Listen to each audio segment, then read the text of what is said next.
Welcome to Ridhima kitchen. வாங்க இன்னைக்கு நம்ம வீட்டில் ஒரு வாழை மீன் குழம்பு பார்க்கலாம். நான் ஒரு 3 ஸ்பூனு தேங்காய் எண்ணெய் விட்டுக்கிறேன். தேங்காய் எண்ணெய் காஞ்சிருச்சு. நான் அஞ்சலை பெட்டி கரண்டிக்கு ஒரு 2 ஸ்பூன் கடுகு போட்டுட்டேன். கடுகு பொரியுது. அஞ்சலை பெட்டி கரண்டியில் இருக்கிற ஸ்பூன்லேயே 2 ஸ்பூன் வெந்தயம் போட்டுட்டேன். பொரியட்டும். நான் ஒரு பீஸ் இஞ்சி நல்லா தட்டி வச்சுருக்கேன், அது போட்டுக்கேன். இது மாதிரி 10 வெள்ளை பூண்டு அதுவும் தட்டி வச்சுருக்கேன், அதுவும்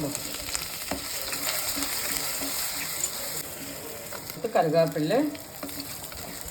இதோட பச்சை மணமெல்லாம் ஒன்று பாதி மணம் மாறணுங்க. பச்சை மணம் ஒன்று மாறணும். அப்போ நம்ம சின்ன வெங்காயம் ஒரு 8 வெங்காயத்தை தட்டி வச்சுருக்கேன், கொஞ்சம் பெருசாக எடுத்து. சின்னதாக இருந்தால் ஒரு 12 வெங்காயம் எடுத்துக்கோங்க. நான் ஒரு 10 வெங்காயத்தை தட்டி வச்சுருக்கேன், அதை போட்டுட்டேன். இந்த குழம்புக்கு தேவையான அளவுக்கு மல்லிப்பொடி போட்டுக்கிறேன். நான் இந்த ஸ்பூனில் நம்ம வீட்டுக்கு தேவையான அளவு 2 ஸ்பூன் போட்டேன். அளவெல்லாம் உங்கள் வீட்டுக்கு தேவையான அளவுக்கு எடுத்துக்கோங்க. இந்த ஸ்பூனில் 1 ஸ்பூன் மிளகா பொடி போட்டுட்டேன். இப்போ நான் குடம்புளி நான் சுடு தண்ணியில் போட்டு வச்சுருக்கேன், அதை ஊற்றி போகிறேன்.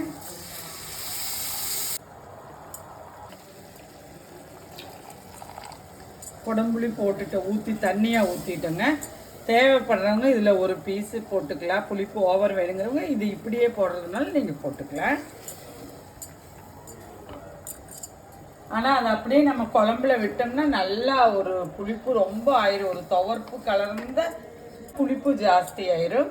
நீங்கள் அது அளவு பார்த்து எடுத்துக்கங்க. நம்ம சாதாரண புளி கூட இந்த டைம் இந்த குழம்புக்கு இப்படி ஊற்றிக்கலாம். நான் குடம்புளி ஊற்றுனதுனால அது சொன்னேன். நம்ம சாதாரண புளி இருக்குல்லவா, அது நம்ம இதே போல் ஊற்றிக்கலாம். பாருங்கள், இந்த டைம் நான் தக்காளி 2 எண்ணெய் கட் பண்ணி வச்சுருக்கேன், அது போட்டுக்கிறேன்.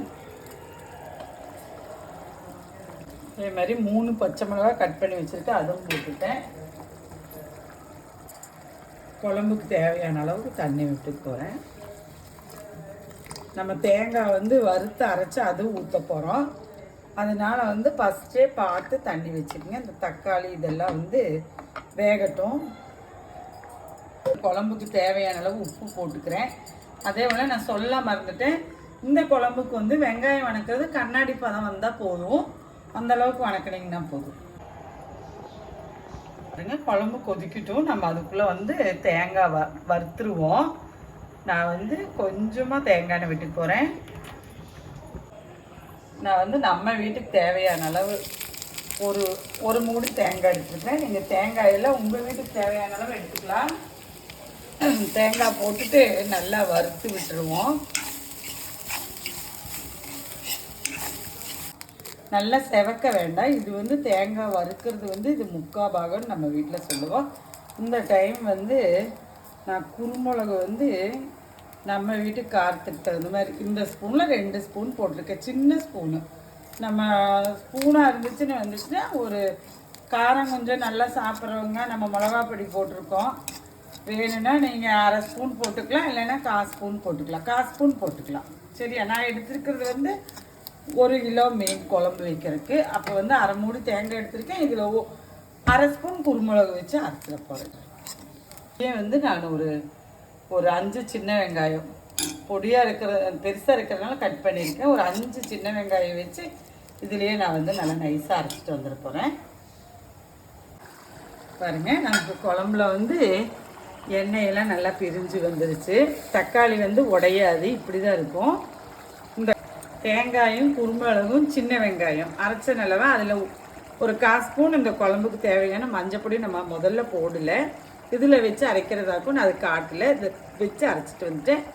நீங்கள் தேங்காய் வறுத்து அரைக்கும் போதே மஞ்சப்பொடி வச்சு அரைச்சிக்குங்க.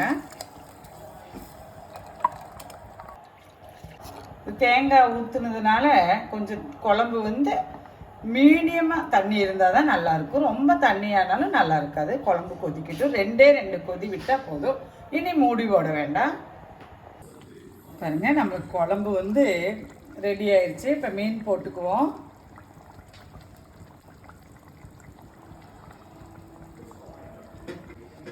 புளி வந்து நான் கொடம்புளி போட்டிருக்கேன். நீங்கள் வந்து சாதாரண புளி கூட போட்டுக்கலாம். பாருங்க, நான் மீன் போட்டுட்டேன். மீன் போட்டு நான் ஒரு 5 நிமிஷம் வந்து மூடி போட்டு போகிறேன். மூடி போட்டுட்டு 5 நிமிஷம் விட்டுற போகிறேன். 5 நிமிஷத்தில் நமக்கு மீன் வெந்துடும். இது மண்ணுச்சட்டி ஆனதுனால அது வந்து கொதி வந்து ஒரு 7 நிமிஷமே இருக்கும். நம்ம ஆஃப் பண்ண விட்டு வேகமாக மீன் வெந்துருங்க. நீங்கள் வேறு எந்த பாத்திரத்தில் வைக்கிற மாதிரி இருந்தாலும் ஒரு 8 நிமிஷம் மீனை வேக வச்சுக்கோங்க. இந்த வாழை மீன் வேகிறது வந்து உடையதா என்னன்னு நம்ம ஓப்பன் பண்ணி பார்த்தோம்னாலே தெரியும். அதெல்லாம் பார்த்து பக்குவமாக வேக வச்சுக்கோங்க.